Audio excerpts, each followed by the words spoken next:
تو پہلے سے ہی ذہن غلط دیا جاتا ہے، سوچ غلط دی جاتی ہے۔ تو میرے بھائی یاد رکھیں، سمجھیں بات کو، ہمارے معاشرے کے اندر اصل فکر جو ہے نا وہ نہیں دی جاتی، اصل سوچ سے آگاہ نہیں کیا جاتا۔ قرآن مجید نے حقوق مقرر کیے، بیوی کے بھی اور اس کے خامن کے بھی۔ سمجھ آ رہی ہے میری بات کی؟ اب دیکھیں، پہلی بات تو یہ ہے کہ ہمارے ہاں ہم یہ سوچنے کو اور یہ پوچھنے کو تیار ہی نہیں، شادیاں ہو گئیں، وقت گزر گیا، پتہ ہی نہیں میاں بیوی کے حقوق کیا ہے۔ اس کے بعد اگلی بات یہ ہے کہ جس کو پتہ چل جاتا ہے نا، ایک تیسرا پہلو بھی ہے، اس کو سمجھ لیں تمہید کے طور پر بات عرض کر رہا ہوں۔ ہمارے زمانے میں لوگ حقوق دینے کے قائل نہیں، حقوق بولیے دینے کے قائل، آج تک سب حقوق لینے کے لیے احتجاج کرتے ہیں، اللہ کرے کو دینے کے لیے بھی احتجاج شروع کر دیں۔ یہ احتجاج ہوتا ہی نہیں کہ میں نے حقوق دینے ہیں، احتجاج یہ ہے کہ میں نے حقوق۔ اچھا، اب میاں صاحب کو حدیثیں سنائی جاتی ہیں، جب تو وہ گھر جا کے وہ والی حدیثیں سناتے ہیں جن میں خاوند کی شان ہوتی ہے، خاوند کی، اور بیوی نے بھی وہ کلپ نکال کے رکھا ہوتا ہے جس کے اندر سارے حقوق ہی عورتوں کے بتا دیے جاتے ہیں۔ وہ بھی اخبار کا وہ ٹکڑا سنبھال کے رکھتی ہے جس ٹکڑے پہ لکھا ہوتا ہے کہ اسلام عورت کو بڑے حقوق عطا کرتا ہے۔ تو تین باتوں کا خیال کریں۔ سب سے پہلے تو میرے بھائی اس بات کا خیال کریں کہ ہم نے حقوق سیکھنے ہیں انشاءاللہ تعالی، اور اس کے بعد دوسرا اس بات کا خیال کریں کہ حقوق سیکھ کر ان پر عمل کرنے کی کوشش کرنی ہے، اور تیسرا یہ بھی خیال فرمائیں ہمیشہ کہ مانگنے والا بھکاری ہوتا ہے، دینے والا سخی ہوتا ہے۔ تو حقوق مانگتے نہ پھریں، حقوق دینے کی کوشش کریں۔ جو حقوق دینے والے ہیں وہ سخی ہوتے ہیں۔ پتہ نہیں آپ کو سمجھ آئی ہے میرے جملے کی کہ نہیں آئی؟ حقوق دینے والے، مانگنے والے، تو بھکاری بن کے نہ پھریں کہ میرا حق مجھے دے دو، بلکہ سخی بن کے پھرو کہ میری خیر صلاح ہے، آؤ جس نے حق لینا ہے میں سب کے حقوق ادا کرنے کو تیار ہوں۔ سخی بن کے وقت گزاریں، بھکاریوں کی طرح نہیں گزاریں۔ قرآن مجید فرقان حمید نے میاں بیوی کا جو رشتہ بیان کیا ہے نا، اس رشتے کو آپ سمجھیں جو قرآن پاک نے میاں بیوی کا رشتہ بیان کیا۔ کہن لباس لکم وانتم لباس لہن، فرمایا بیویاں تمہارا لباس ہیں اور تم ان کا لباس ہو، وہ تمہارا لباس ہیں اور تم، اللہ اکبر، کیسا خوبصورت لفظ قرآن پاک نے، ہن لباس لکم وانتم لباس لہن، فرمایا وہ تمہارا لباس ہے اور تم، سمجھ آ رہی ہے نا جی بات کی، وہ تمہارا لباس ہے اور تم ان کا لباس ہو۔ تین خوبیاں تو ہر لباس میں ہوتی ہیں، تین چیزوں کے لیے لباس پہنا جاتا ہے، تین چیزیں، تین قسم کی آسائشیں لباس میں پائی جاتی ہیں، اس پر تو تمام مفسرین کا اتفاق ہے۔ سب سے پہلی چیز، لباس جو ہوتا ہے وہ بندے کو گرمی اور سردی سے بچاتا ہے۔ سخت سردی میں لباس لے لیں تو بندہ سردی سے بچ جاتا ہے۔ اس کا مطلب یہ ہوا کہ میاں بیوی ایک دوسرے کا لباس ہیں۔ اگر بیوی کی طرف کوئی تکلیف آتی ہے تو میاں اس کو بچاتا ہے، اور اگر میاں کی طرف کوئی تکلیف آتی ہے تو عورت اس کو بچاتی ہے۔ میاں بیوی ایک دوسرے کا لباس ہے۔ لباس کیا کرتا ہے؟ لباس آدمی کے عیب چھپاتا ہے، اس کے وجود پر کتنے دھبے ہیں، کتنے نشان ہیں، وہ سارے چھپا لیتا ہے لباس۔ میاں بیوی ایک دوسرے کے عیب چھپانے والے ہوتے ہیں، عیب بتانے والے، رونا رونے والے نہیں ہوتے کہ بی بی جب بھی میکے گئی اس نے جا کے رونا شروع کر دیا، اتنی میں تانگو دوسرا ہے ہی کوئی نہیں۔ اور خاوند صاحب جب بھی ملے انہوں نے ایک ہی راگ الاپنا شروع کر دیا کہ میری کیا بات تھی، مجھے میل کیا گیا ہے، میں کیا تھا، میرے ساتھ ہوا کیا ہے۔ تو لباس ہیں، ایک دوسرے کا عیب چھپائیں گے، بولیے ایک دوسرے کا عیب چھپائیں گے، ایک دوسرے کی غلطیوں کی پردہ پوشی کریں گے۔ اور تیسرا لباس کا کیا مقصد ہوتا ہے؟ لباس شخصیت کا آئینہ دار ہوتا ہے۔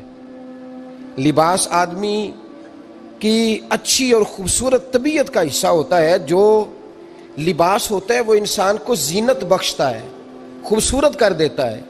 داڑھی والا آدمی ننگے سر پھرے تو خوبصورت نہیں لگتا، ٹوپی پہن لے تو بڑا پیارا لگتا ہے، ٹوپی پہنے تو بڑا، اور اگر امامہ باندھ لے تو نور نالا نور ہونا شروع ہو جاتا ہے۔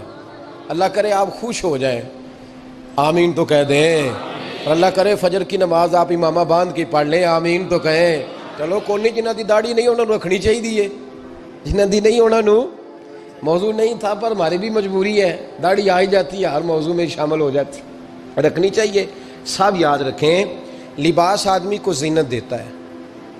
قرآن مجید کے لفظوں پہ غور کرو، اگر تو شادی کے بعد بیوی کے آنے کی وجہ سے خامد کو سکون نہیں ملا تو اس کا مطلب ہے اس نے گھر کو زینت نہیں دی، اور اگر شادی کے بعد اس بچی کو تحفظ نہیں ملا، اس کو اپنے گھر کے اندر سکون نہیں ملا، تو اس کا مطلب ہے خامد نے اسے زینت، اس لباس نے زینت نہیں دی۔ میاں بیوی ایک دوسرے کا لباس ہے، اس مقدس رشتے کو اسلام نے باندھا اور لباس کہہ کے باندھا۔ میرے رسول کریم علیہ الصلوۃ والسلام نے پہلے تو خارجی لوگوں کو منع کیا ہے۔ میری ذاتی رائے یہ ہے کہ میاں بیوی کی ذاتی لڑائی کوئی بھی نہیں ہوتی، ذاتی لڑائی، میری باتوں کی سمجھ تو آ رہی ہے نا آپ دوستوں؟ کوئی نہیں آ رہی؟ اللہ جزا دے۔ آپ میاں بیوی کی ذاتی لڑائی کوئی نہیں ہوتی، ہوتا پتہ کیا ہے؟ لڑکے سے پوچھیں کہ بتائیں جناب کیا حال ہے، تو کہتے ہیں بیوی میری صحیح ہے، اس کے گھر والے نہیں صحیح۔ سنا ہے آپ نے بھی کبھی یہ لفظ؟ تو اسی طریقے سے اگر لڑکی سے پوچھیں کہ تیرا کیا حال ہے، تو کہتی ہے خامن تو میرا دھیان رکھتا ہے، اس کی اماں نہیں خیال رکھنے دیتی۔ تو لڑائی جو ہوتی ہے وہ تیسرے آدمی کی وجہ سے ہوتی ہے۔